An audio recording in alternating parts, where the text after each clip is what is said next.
Hortikulturno društvo Maribor nekako nadaljuje tradicijo, ki smo jo pred leti začeli, torej meritev temperatur v mestu v poletnih mesecih, ker je torej s temi našimi akcijami naša želja tudi širšo javnost in odločevalce ozavestiti oziroma jim prikazati, kako pomembne so zelene linije oziroma zeleni sistemi ali pa urbane zelene površine v mestu, ker kot se je že pred leti pokazalo in tudi letos, kljub temu, da smo danes v oblačnem vremenu, torej merili tokrat s pomočjo termalne kamere na dronu, da so občutne razlike med betonskimi tlemi, med zeleno linijo in pa tudi vodo po 5 ali 10 stopinj razlike in da ostaja še naprej zeleno bogastvo vsakega mesta, tudi mesta Maribor, se pravi vso zelenje, predvsem pa drevesa,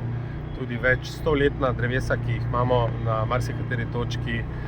kot zelo pomemben sestavni del borbe proti podnebnim spremembam, proti segrevanju mesta, ozračju in pa tudi z mojega zornega kota preživljanju kvalitetnega prostega časa. Termokamere in dron se v gasilstvu uporabljajo predvsem za iskanje samesnih žarišč požara na bodisi strehah in drugih travnatih površinah ali pa pri požarih v naravi.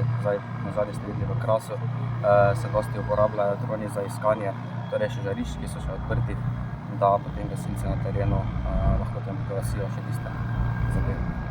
Zanimivo predvsem, da temperature, ki se nahajajo pod drevesi, so dosti nižje kot tu na odprtem asfaltu, kjer pač ni neke sence. Dejstvo je, da je recimo termokamera pokazala na primer ta betonsko sprehajalno pot 28 stopinj, zeleno na brežino, torej 22-23 stopinj, vodo tudi tu nekje 20-21 stopinj, če pa bi bilo seveda v najvišjem horizontu sonce najbolj močno, pa bi bilo absolutno drugače, ker recimo 2 leti nazaj, se spomnim, je bilo na glavnem trgu, ko smo usmerili